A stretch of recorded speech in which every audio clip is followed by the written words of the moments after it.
अहम ब्रह्म अस्मि यात्रा।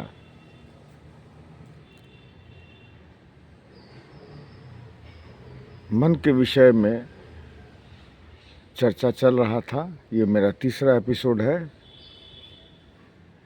और जिसने अपने मन को जीत लिया, काबू कर लिया, वो ईश्वर की प्राप्ति और परमानंद की अवस्था सदा ही उसके साथ बना हुआ रहता है। यही मन है जो हम लोगों को सांसारिक विषयों में जिंदगी भर भटकाता रहता है और यही मन है जो किसी को मोक्ष की रास्ता पर पहुंचाता है। ये दो ही रास्ते हैं। अब वो व्यक्ति के ऊपर निर्भर करता है कि अपने मन को किस तरफ मोड़ने का प्रयास करे। अधिकांश लोग जो धरती पर हैं, उनकी जो प्रवृत्तियां हैं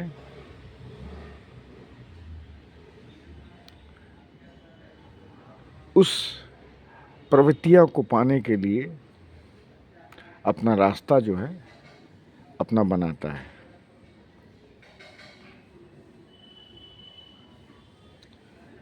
अब ये जो मन है जो मोक्ष के रास्ता को भी उपलब्ध कराता है, जहाँ परमानंद है और एक तरफ सांसारिक वस्तु जो जिंदगी भर उपलब्ध कराने में लगा हुआ रहता है। कल मैं सत्संग में था और हमेशा चर्चाएं होती हैं। एक ने कहा कि परिवार में रहकर अपने परिवार का भरण पोषण, बच्चों लोग का शिक्षा और उन लोगों का ध्यान रखना अगर हम ठीक से कर पाते हैं तो उसी में ही शांति है और उसी में ही खुशी है। मेरा जो विषय है वो संत की तरह नहीं, जो अपने परिवार को छोड़कर जंगलों में चले जाएं और ईश्वर की प्राप्ति और मन के आधार को बनाते हुए मोक्ष की प्राप्ति करना। गृहस्थ आश्रम में रहकर इन सभी चीज़ों को कैसे प्राप्त किया जा सकता है? तो क्या है कि जब कोई भी व्यक्ति जब गृहस्थ आश्रम में आता है, गृहस्थ आश्रम का मतलब जब उसने शादी की, उनके बाल बच्चे हुए, तो वहीं से जो है मोह, माया, धन, संपत्ति अर्जित करना शुरू कर देते हैं। धन संपत्ति जमा करते हैं ताकि उनके बच्चों लोग का शिक्षा, स्वास्थ्य सभी वो अच्छे तरह से कर पाए और इन्हीं सांसारिक व्यवस्थाओं को पूर्ति करने के लिए पूरी जिंदगी भर लगा देते हैं। बच्चा जो पैदा होता है वो प्रेम की भावना से पैदा होता है और धीरे धीरे जब वो पाठशाला में जाना शुरू करता है, पढ़ता है और उसके बहुत सारे मित्र बनते हैं। जो संस्कार उसके घर में मिला है, जो संस्कार उसे स्कूल में मिलते हैं, उसे वो ग्रहण करता है। ये संसारिक, ये जो मन है, ये विद्या की प्राप्ति में मदद करता है। ऐसा नहीं है कि मन खराब चीज़ है। मन जो है यही संसार में भी फंसाता है और यही मन है जो मोक्ष की तरफ ले जाता है, ज्ञान की तरफ ले जाता है, सही ज्ञान। तो विभिन्न संस्कारों में पलते हुए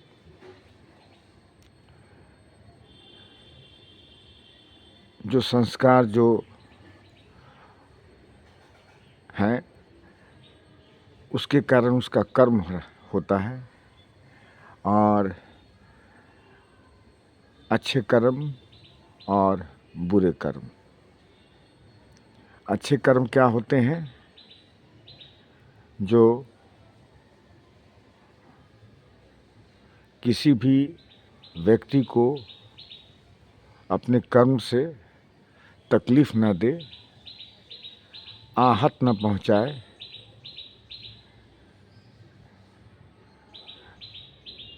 तो ये जो प्रवृत्ति है मनुष्य में बहुत ही कम पाए जाते हैं। देखा अक्सर यही जाता है कि परम उद्देश्य किसी भी व्यक्ति का आजकल, सांसारिक व्यक्ति का, कि अपने इच्छाओं को पूर्ति करने के लिए प्रयासरत रहता है। धन, संपत्ति, मकान और भी बहुत सारी चीज़ें, जिसे प्राप्त करने में अगर किसी व्यक्ति को दुख भी पहुंचाना हो, डांटना हो, राजनीति करना हो, जो कि ये बुरे कर्म में आते हैं। ये तो कर्म है और ऐसा मत सोचिए कि ये जो आपने जो विभिन्न व्यवस्थाओं को अर्जित करने के लिए इन सभी बुरे कर्मों का उपयोग किया है, वो आपको कभी भी खुश नहीं रख सकते। आप देखिएगा कि सांसारिक सामानों को अर्जित करने के लिए बहुत सारे कुकृतियाँ करनी पड़ती है। गलत ढंग से धन कमाना, अपने मित्रों को या जो भी व्यक्ति है जो आपके कार्यस्थल से संबंधित हैं, उसे गलत तरह से उपयोग करना अपने लक्ष्य की प्राप्ति के लिए। और भी बहुत सारे बुरे कर्म हैं जो मनुष्य करता है, जैसे व्यभिचार, शराबी होना, मांस खाना। ये जो है सभी बुरे कर्म में आते हैं। अब बहुत सारे लोग जो हैं नॉन वेजिटेरियन हैं और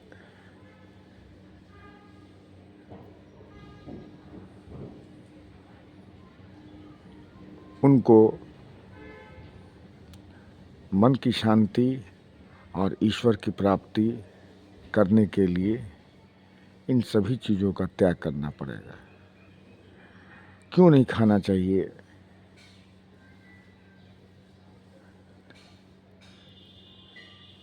निरामिष भोजन।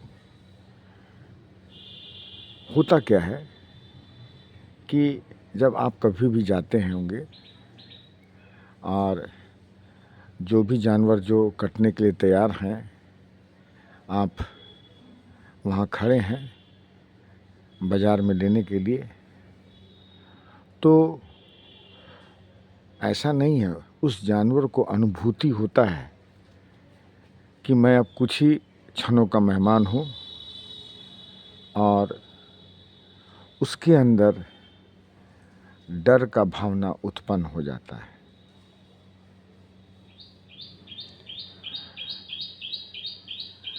अब उसके जो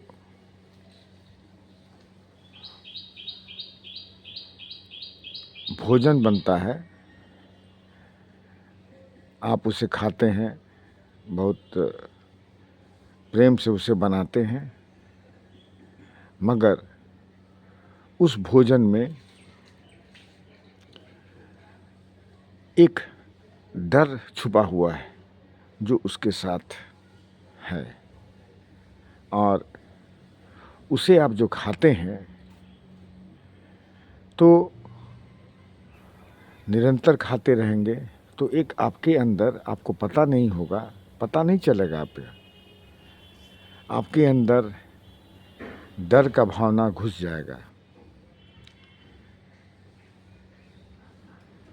और यदि आप कॉन्शियसनेस, मैं हमेशा स्ट्रेस करता हूँ, आप कॉन्शियस अगर रहिएगा तो आप उस डर को अनुभव कर सकते हैं।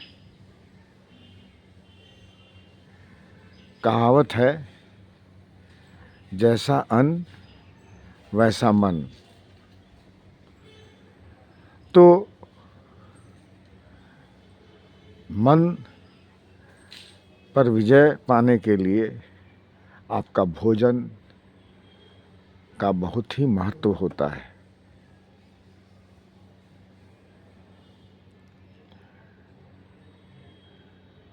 साधु संत ऋषि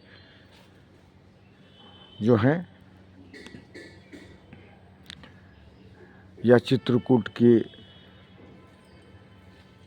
जंगल में जो साधु संत हैं, वो 24 घंटा में एक ही बार खाते हैं। वो उतना ही खाते हैं, और उस खाने से जितना ऊर्जा बनता है उसे जीवन यापन करने के लिए बहुत है। ये जो ऊर्जा है, ये जो भोजन हम लोग जो करते हैं, और ये जो ऊर्जा है, और ऊर्जा जो उत्पन्न होता है, ऊर्जा वो हमारे मन को बहुत ही प्रभावित करता है। ये जो मैं जो वक्तव्य कर रहा हूँ मन के ऊपर, कि किस तरह से हम लोगों का मन जो है भोजन पर, संस्कार पर, परिवार के संस्कार पर प्रभावित होता है।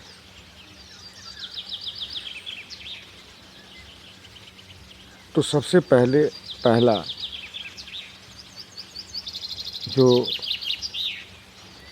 मन पर विजय पाने का है वो है सात्विक भोजन।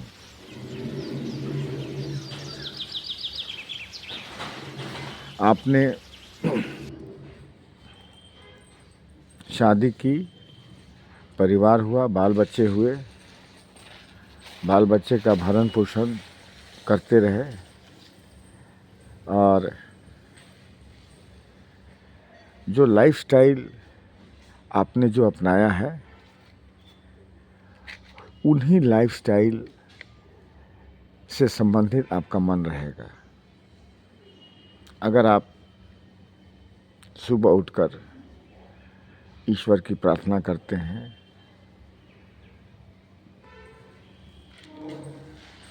परमात्मा की बनाई हुई सुंदर दृश्य कृतियाँ निहारते हैं, तो आपको ईश्वर की उपस्थिति जरूर महसूस होगी। मगर आजकल के लोग सांसारिक वस्तुओं, मोह, माया, लालच, ईर्ष्या, क्रोध, इन सभी चीज़ों से परिपूरित रहते हैं।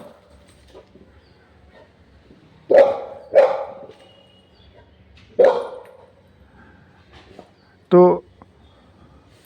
पहला मन पर काबू करने का पहला सूत्र है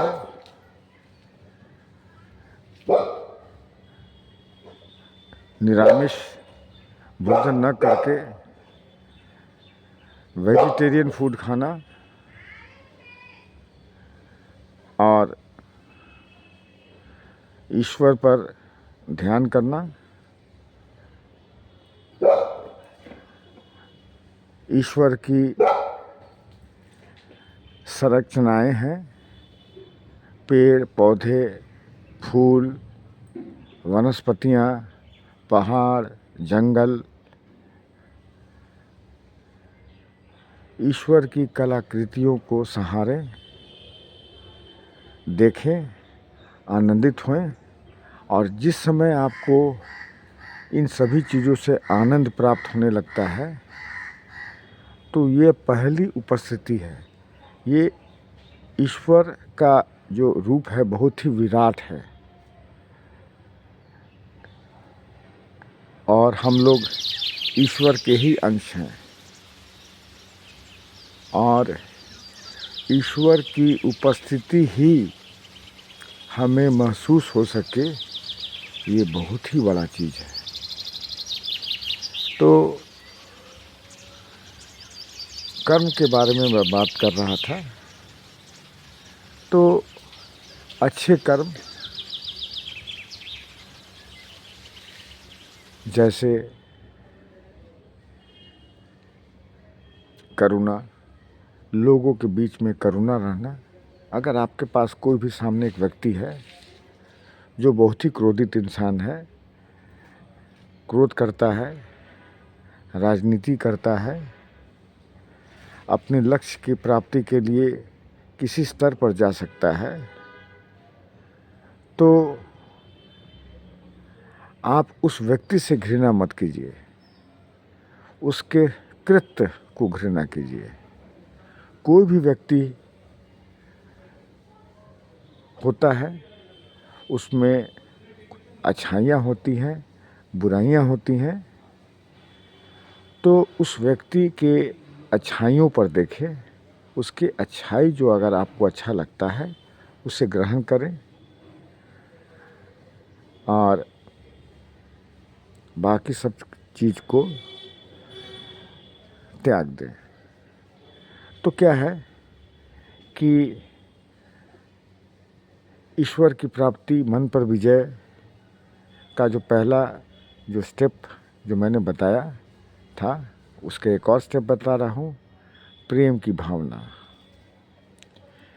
प्रेम यानी प्रेम ईश्वर के साथ, प्रेम भावना ईश्वर के साथ, प्रेम सभी लोगों के साथ, चाहे वो कैसा भी व्यक्ति हो, उसमें आप ईश्वर का रूप देखिए। इसलिए कि जिस ईश्वर को हम लोग सभी जगह तलाश रहे हैं, वो ईश्वर हमारे अंदर ही है। और सबसे पहला जो मन पर विजय पाने का जो सूत्र है, पहला सूत्र मैंने बताया था consciousness, the observer is the observed. और दूसरा जो आंतरिक उपलब्धि है, प्रेम, करुणा, क्रोध ना आना, कोई भी परिस्थिति में हो। भगवान बुद्ध के एक शिष्य थे, उन्होंने बताया उन्होंने आज्ञा मांगा कि एक गांव ऐसा जहां पर बुद्ध का संदेश नहीं गया है, वो शिष्य भगवान बुद्ध से अनुमति मांगे कि मैं जाऊं प्रभु वहाँ पर आपका संदेश पहुँचाने के लिए। भगवान बुद्ध ने कहा कि वो गांव तो बहुत ही अजीब है, वहाँ के लोग बहुत अजीब हैं,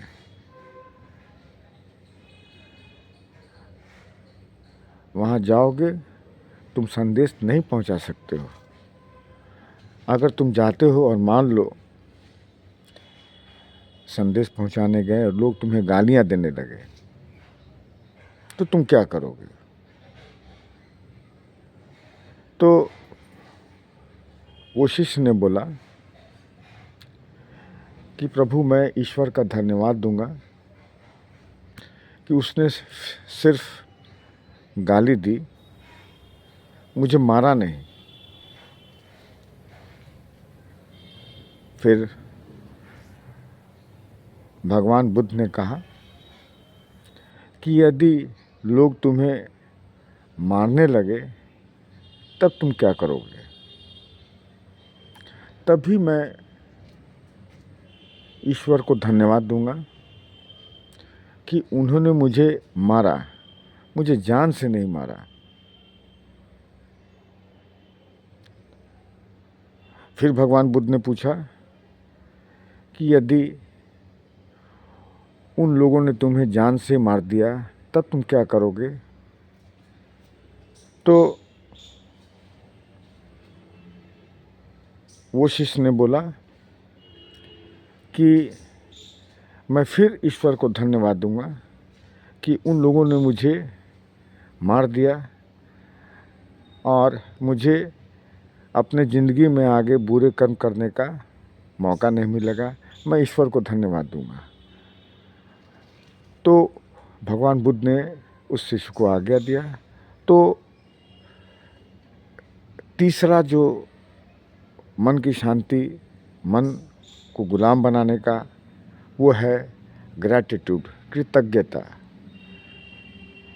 भगवान ने हम लोगों को बहुत सारी चीज़ों से, बहुत नियामतों से दिया है। अच्छे भोजन, मकान रहने के लिए, परिवार, अच्छा परिवार, बाल बच्चे, और भी सारे चीज़, बहुत सारे चीज़ें हैं जो भगवान ने हमें दिया है। और उसके लिए हम लोगों को कृतज्ञता, ईश्वर की तरफ कृतज्ञ होना चाहिए, प्रार्थना करना चाहिए कृतज्ञता का कि ईश्वर आपने मुझे बहुत सारा चीज़ प्रदान किया है। बहुत सारे लोग के पास ये सब चीज़ें नहीं हैं। अपने आँख के लिए कृतज्ञ होना चाहिए ईश्वर की तरफ, जो ईश्वर की बनाई हुई दुनिया को आप देख सकते हैं। ये आदमी क्या है कि वो जो एक नशा में जो रहता है वो इस सब चीज़ को नहीं देख पाता है। किसी के पास पैर नहीं है, आप चल सकते हैं। कोई ठीक से खड़ा नहीं हो पाता है, आप ठीक से खड़े हो पाते हैं। इन सारी चीज़ों का जब एहसास कीजिएगा, ये जो कॉन्शियसनेस, यही मैं बता रहा था आपको कि ट्रू कॉन्शियसनेस और इसका जो बोध होता है, तो आप पाइएगा कि आपके अंदर से क्रोध की भावना नहीं रहेगा, प्रेम चारों तरफ रहेगा आपके पास।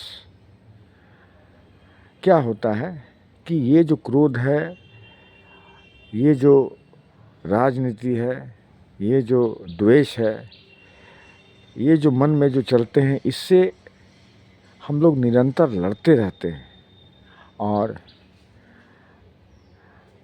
हम लोगों का जो बहुत सारा जो ऊर्जा है, इन सभी बातों को समझने में, उलझाने में खर्च होते रहता है। जो जिस ऊर्जा को आप ईश्वर की प्राप्ति, मन पर विजय करने पर लगा सकते हैं, आप वो सारी ऊर्जाएं इसी पर खर्च कर देते हैं। सांसारिक, इसे ही संसार कहते हैं। और वो जो परमानंद की प्राप्ति है, आप कभी नहीं प्राप्त कर सकते हैं। पैसे के बल पर आप अपने परिवार को हिल स्टेशन ले जाइएगा, कुछ देर तक क्षणिक आपको खुशी मिलेगा, मगर फिर जब वापस आइएगा फिर वही व्यवस्था आपका हो जाएगा। तो लक्ष्य है परमानंद और ईश्वर की प्राप्ति। धन्यवाद। अहम ब्रह्म अस्मि।